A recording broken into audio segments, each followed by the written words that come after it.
And as I think about Peter denying Jesus, it's kind of curious because how did Peter arrive at this point? How did Peter arrive at this point? He goes from immense courage, attacking a Roman guard and being semi-successful and surviving to tell the tale, courageous. I can't imagine he wasn't afraid. I mean, just because you're afraid doesn't mean you can't be courageous. I'm sure there was fear, but he conquered that fear and was courageous. Of course, Jesus rebuked him for it, but he was courageous nonetheless. He goes from that to being cowardly before a servant girl and other people as they were warming themselves by the fire. How does that happen? And I think that as I think about it, it happens so fast because he goes from being courageous with Jesus to now his courage disappearing at the capture of Jesus. And so Peter wasn't looking forward to Jesus' promise or Jesus' win. He was looking back at Jesus' capture. He was looking back at his life. He was looking back at Jesus' capture. And as he was thinking about Jesus' capture, he becomes in despair, and he turns from courage to cowardice. And so I think to live the faithful Christian life, we must always look forward to Jesus' glory and not at anything of ourselves. We're not supposed to be looking back at our own failures. We're not supposed to be looking back at things that can cause us to be in despair. We're supposed to be looking forward at Jesus' glory, because that's the only way, no matter what has happened in your life, that is the only way to avoid despair, is looking at Jesus' glory and remembering the promises that He has set for us. In Philippians 3:13 it says, "Brothers, I do not consider that I have made it my own, but one thing I do, forgetting what lies behind and straining forward to what lies ahead."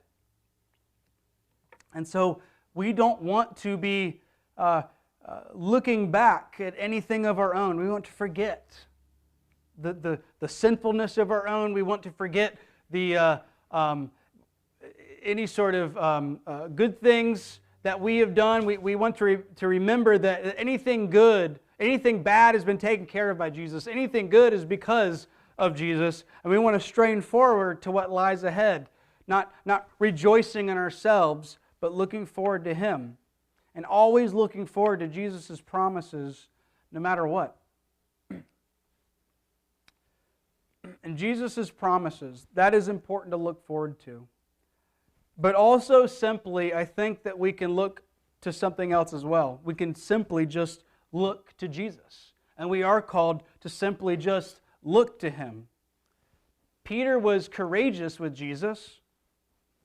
And so we must look to Jesus for our courage as well. He is the source of our faith, and He's the example of our faith.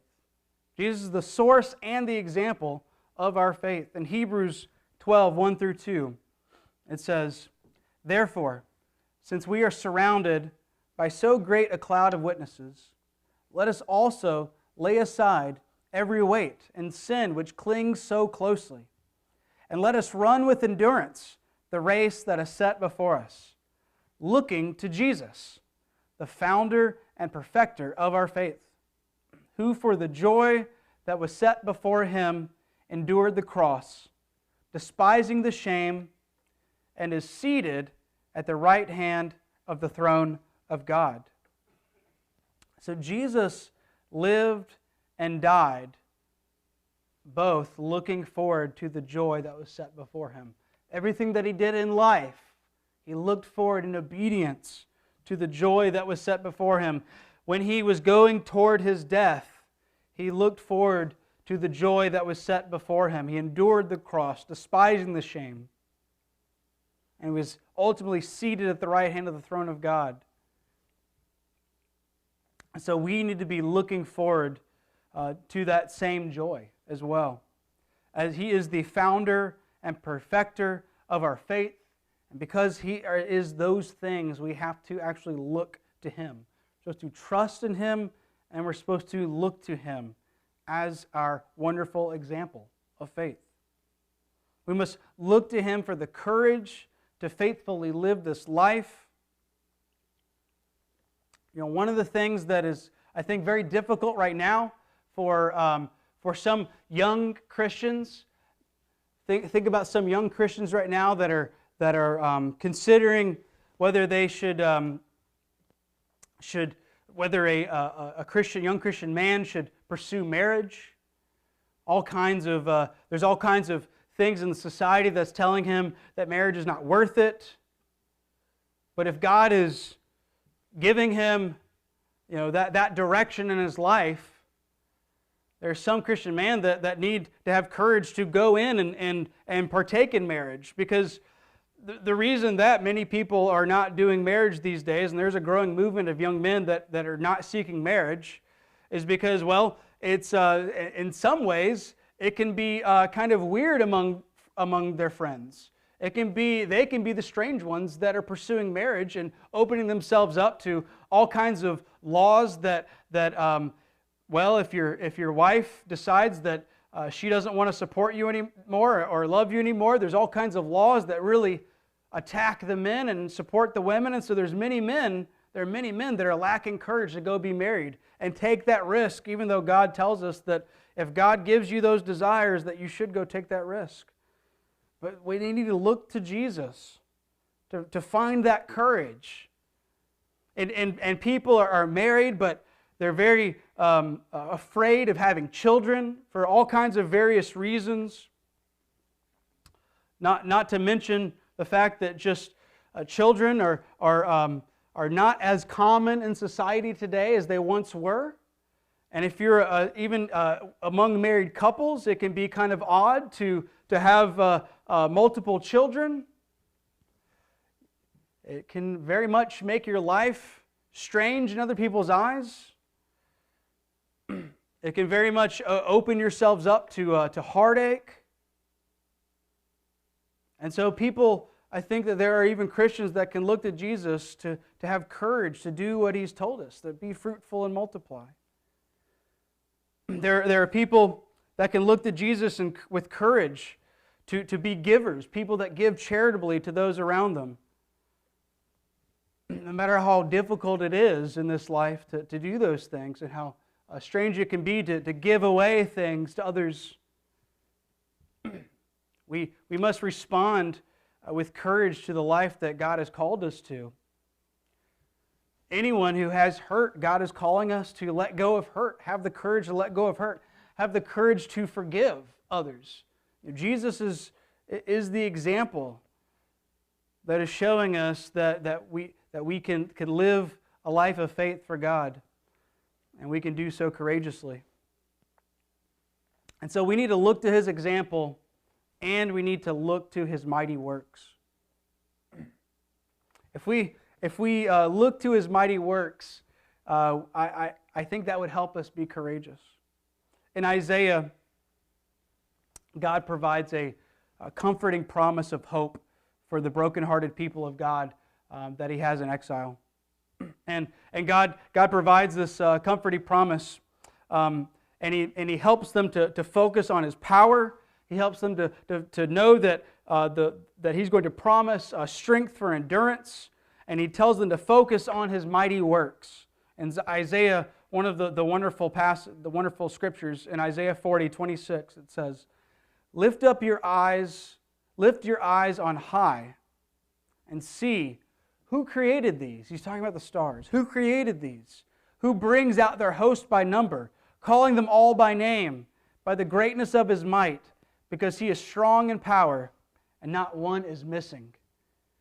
God is telling us that when we are lacking courage, look to Jesus. When we are lacking courage, look to Jesus' mighty works. Look to God's mighty works. Look to the things that He has done. And by knowing what He has done, we can have faith and be confident that He will do what He promised. We know that He has done what He had promised in the past. We know that He has created everything that is created. And so we can look at His mighty works, look at the things He has done, look at the things that He has created in our world, and we can know that we have confidence that what He says will happen will indeed happen. And we can trust the plan. And that's what He tells us to do, that He wants us to trust the plan. And just very shortly ago, in the time frame of what we're talking about here in John, very shortly ago, Jesus was in the Garden of Gethsemane, and He prayed, "Not my will, but yours be done." He prayed that to the Father, "Not my will, but yours be done." And He was trusting the plan. He knew the horror that awaited Him, but He was trusting the plan because He knew that He had a joy set before Him, that He would endure the cross and despise the shame and be seated at the right hand of the throne of God.